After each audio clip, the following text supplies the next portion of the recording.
On a warm night in 2026, you open the window and wait for the mosquito whine. Nothing comes, no bite, no fly. Outside, the porch light glows into empty air. For the first 12 hours, honestly, it is wonderful.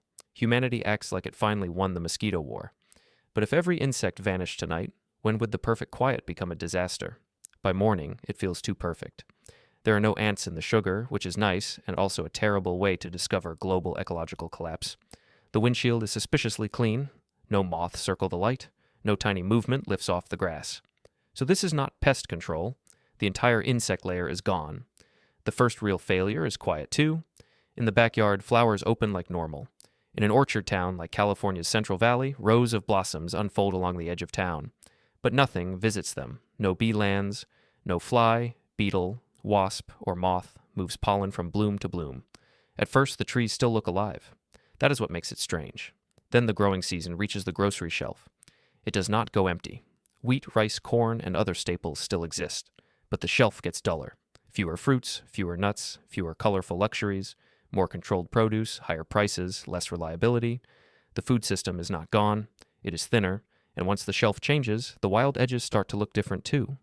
Over a canal at dusk, a bat circles through cleaner air and finds less to catch. A bird snaps at nothing. A frog waits at the waterline. Insects were not just visiting plants. They were calories moving upward through the world.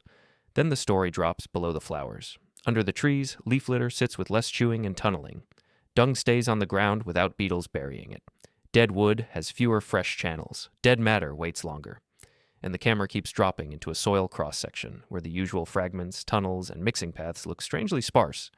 Because decomposition does not stop. Bacteria remain, fungi remain.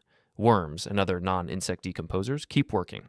But without insects cutting, carrying, burying, aerating, and redistributing material, cleanup becomes slower, patchier, and less connected.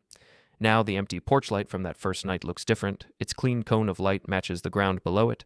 Leaf litter barely stirred, dung with no beetles working it under, dead wood without fresh channels, dead matter waiting longer, soil quieter than it should be. The world would not just lose insects, it would lose one of the ways life cleans up after itself. We did not remove pests. We fired the planet's smallest workforce. Humans would adapt. Workers hand-pollinate valuable crops. Greenhouses use controlled systems. Farms shift toward plants that need less insect help. Waste and soil management become more intense, more expensive, and more selective.